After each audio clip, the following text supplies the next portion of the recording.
Hello, ladies and gentlemen. How are you? Today we are going to be reading The Raven by Edgar Allan Poe. It is a really famous poem, and you have a couple of things that you're going to have to do for me regarding The Raven. One, always you're going to be looking for examples of fear causing people to do something stupid, or just causing them to bad negative things to happen to them because of fear. And you're going to see a lot of that in this poem. This is pretty cool. You have two assignments to do for me tonight. One is to do a simple research on this poem. You can research Edgar Allan Poe, you can research ravens, or anything else that's described in this poem. And there's a lot of stuff in here you've probably never heard of, references to different things.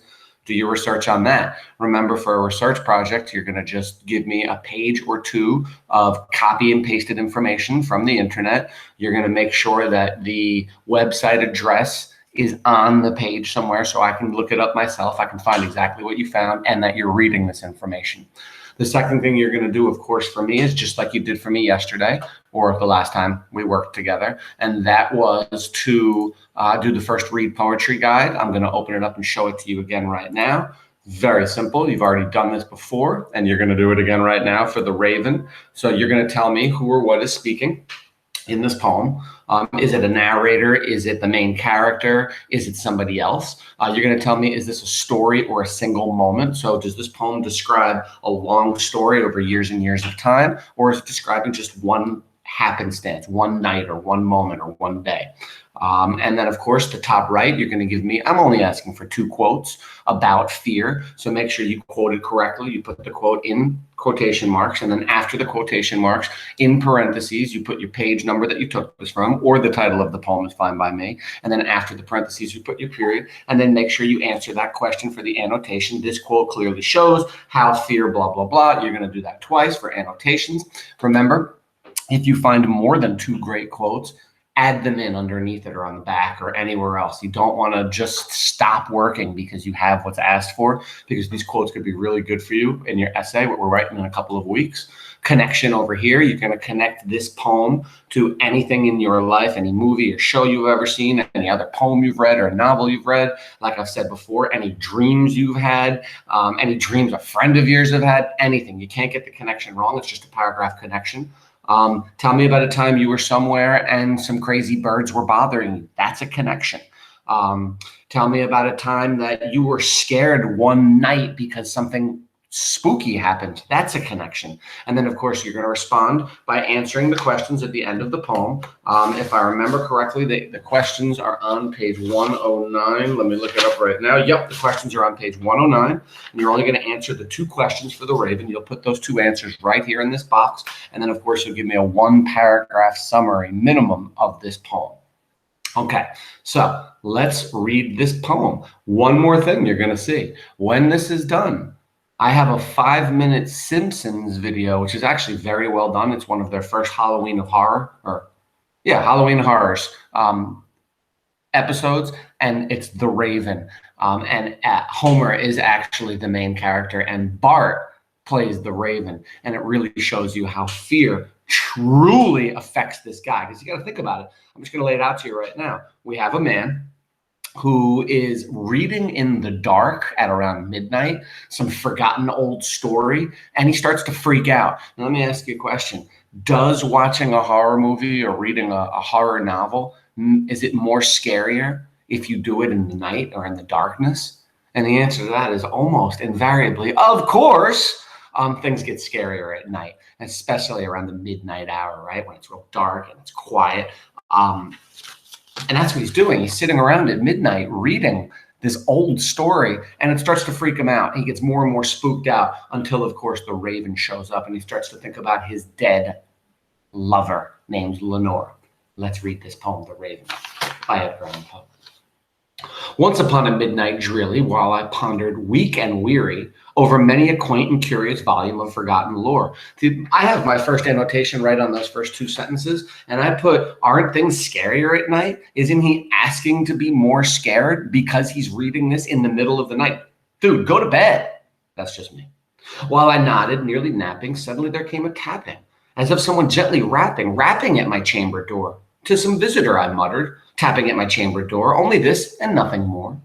Ah, distinctly, I remember it was in the bleak December, and each separate dying ember wrought its ghost upon the floor.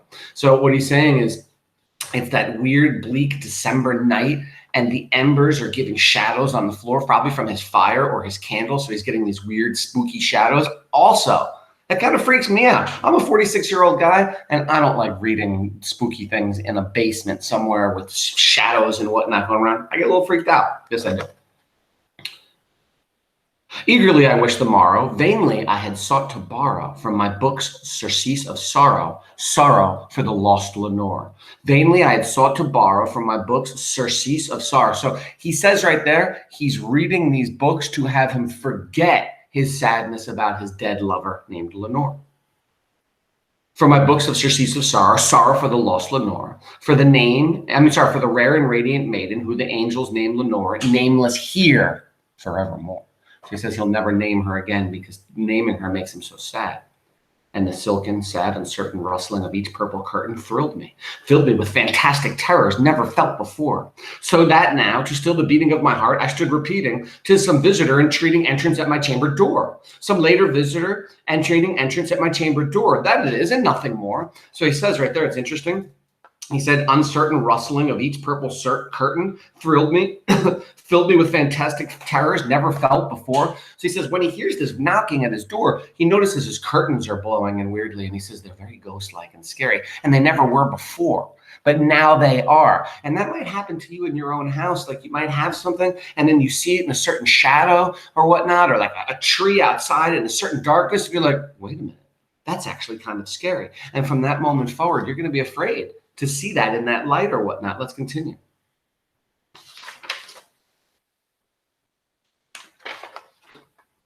Okay. Presently, my soul grew stronger, hesitating them no longer. Sir, said I, or madam, truly your forgiveness I implore. But the fact is I was napping, and so gently you came rapping, and so faintly you came tapping at my chamber door. That I scarce was sure I heard you. Here I opened wide the door. So he speaks to the door and he goes, I don't know why you're here. You're kind of scaring me. And he opens the door expecting to see a man or woman or person standing there, a child, a baby, who knows?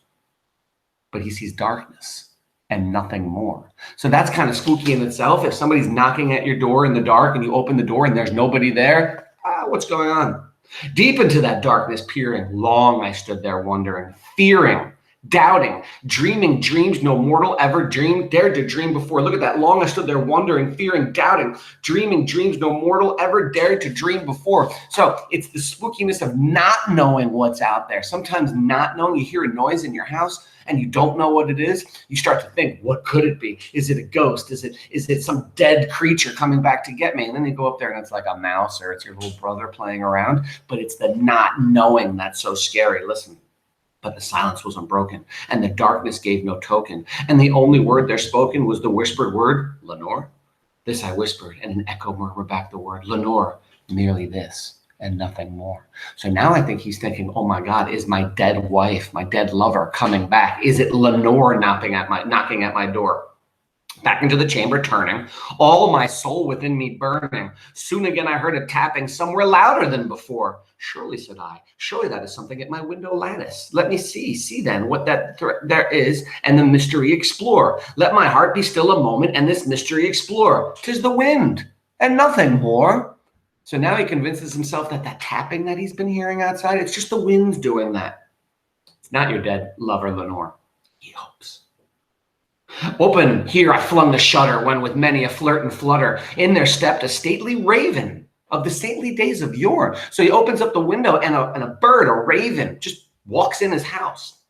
Not the least obeisance made he, not a minute stopped or stayed he, but with mien of lord or lady, perched above my chamber door, perched upon a bust of Pallas, just above my chamber door, perched and sat, and nothing more. So he opens the window to see what's making this noise, and this bird hops in and jumps up above his door frame and just stares at him. It's just staring at him, and it's starting to freak him out, of course. By the way, a good idea for research is that it says Pallas, perched upon a bust of Pallas. A bust is a statue. Who's Pallas? If I look down here, it tells me Athena, a Greek goddess of wisdom. Great thing to do your research on, the Greek goddess of wisdom. But let's continue. Then this ebony bird beguiling my sad fancy into smiling by the grave and stern decorum of the countenance it wore. Through my crest be shorn and shaven, thou, I said, art short no craven, ghastly grim and ancient raven, riding from the nightly shore. Tell me what thy lordly name is on thy night's Plutonian shore. Quoth the raven, nevermore. So he says to the raven, tell me your name. What are you here for? And the raven says, nevermore. Much I marvel this ungainly fowl to hear discourse so plainly, though its answer little meaning, little relevancy bore. So he says, I was shocked that he answered me, but then I started thinking about the answer he gave me, nevermore. What does that mean?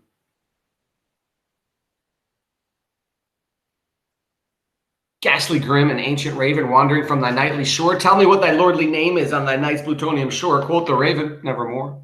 Much I marveled this ungainly fowl to hear discourse so plainly, though it answered little meaning. In other words, I couldn't understand what the heck he meant by saying little meaning. Little relevancy bore, for we cannot help agreeing that no living human being ever yet was blessed with seeing bird above his chambered door, bird or beast above the sculptured bust above his chambered door, with such name as nevermore. So he's saying that can't be his name, nevermore. So what is he saying? But the raven, sitting lonely on that placid bust, spoke only that one word, as if his soul in that one word he did outpour. Nothing further than he uttered, not a feather than he fluttered, till I scarcely more than muttered, other friends have flown before. On the morrow he will leave me, as my hopes have flown before. Quoth the raven, nevermore.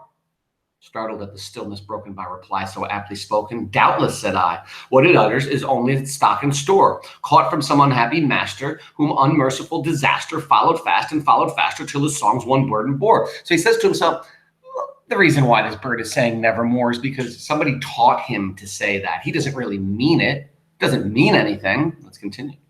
Till the dirges of his hope that melancholy burden bore of never, nevermore. But the raven, still beguiling my sad fancy into smiling, straight I wheeled a cushioned seat in front of bird and bust and door. Then upon velvet sinking, I betook myself to linking, fancy unto fancy, thinking what this ominous bird of yore, what this grim, ungainly, ghastly, gaunt, and ominous bird of yore meant in croaking nevermore. So he pulls up a chair and he sits in front of the bird and he goes, you know what? I got to understand what he's trying to tell me. What does he mean when he says nevermore? But the raven still beguiling. I'm sorry, is that the one I read? Yes. This I sat engaged in guessing, but no syllable expressing to the fowl whose fiery eyes now burned into my bosom's core. That's a great sentence. To the fowl, fowl is the bird, whose fiery eyes now burned into my bosom's core. He's now staring at, they're having like a staring contest, and he says it's going right into my soul. It's starting to freak me out. This and more I sat divining, with my head at ease reclining on the cushion's velvet lining that the lamplight gloated over, but whose velvet violet lining with the lamplight gloating over, she shall press, nevermore. Then he starts to make the realization that something else that he's never going to see ever again, in other words, nevermore will he see again, is his lost love, Lenore. Is that what the bird is referring to? Let's continue.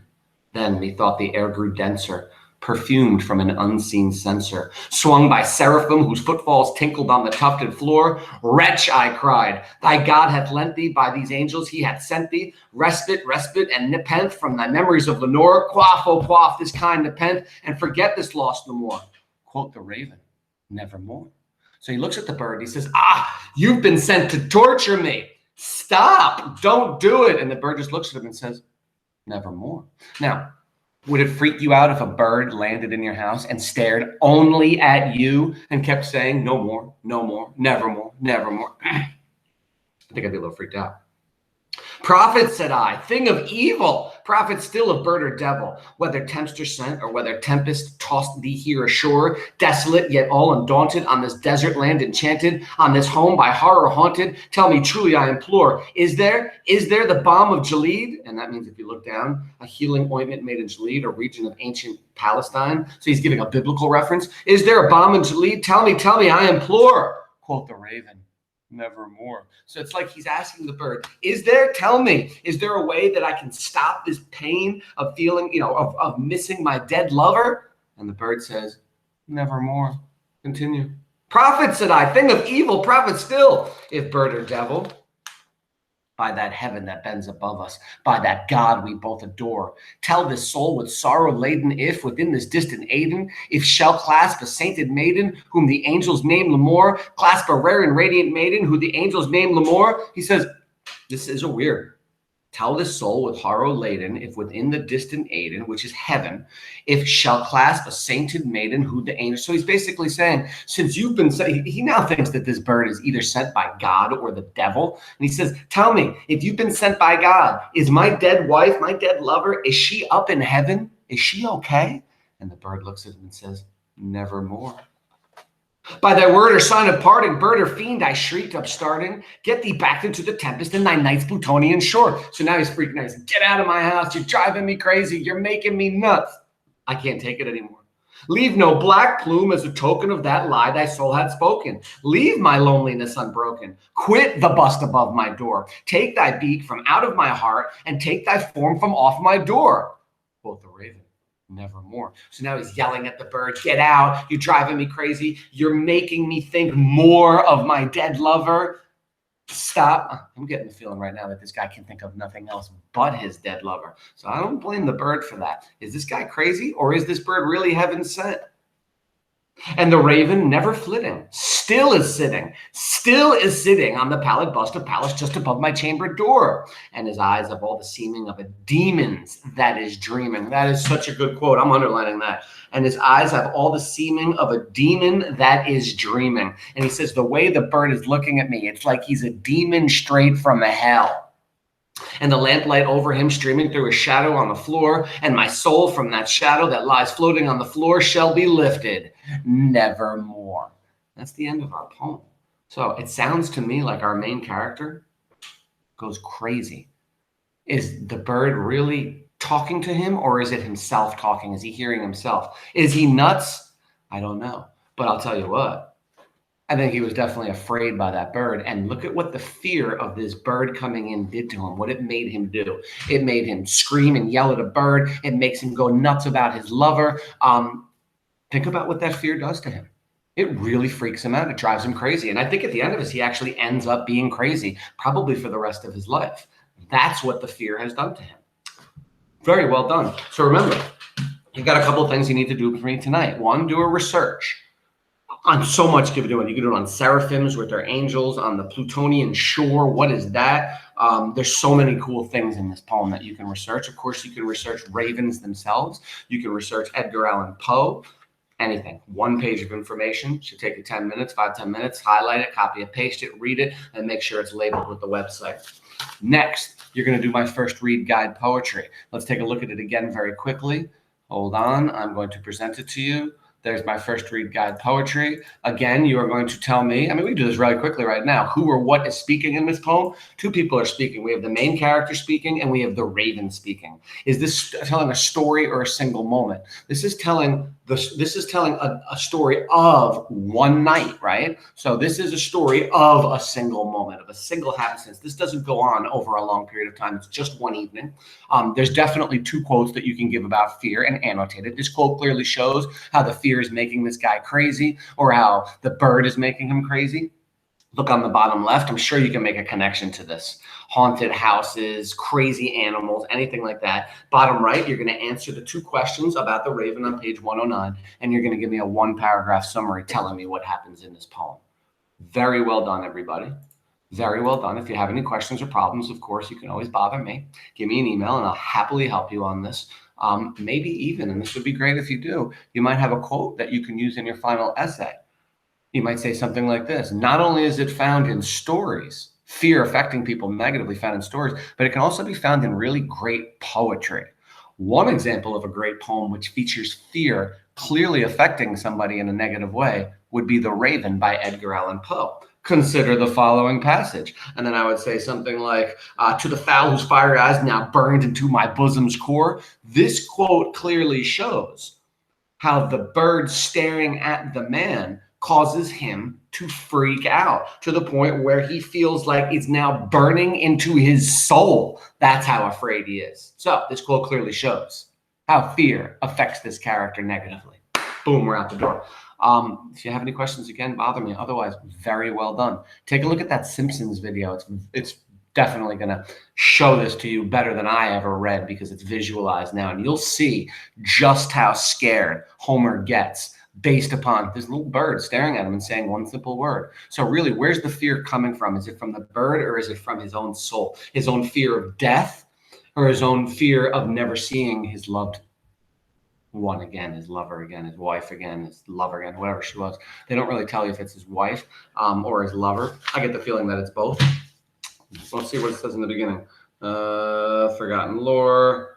No, it doesn't say. But it's definitely his lover. Really well done. Have a great day. We'll see you tomorrow, everybody.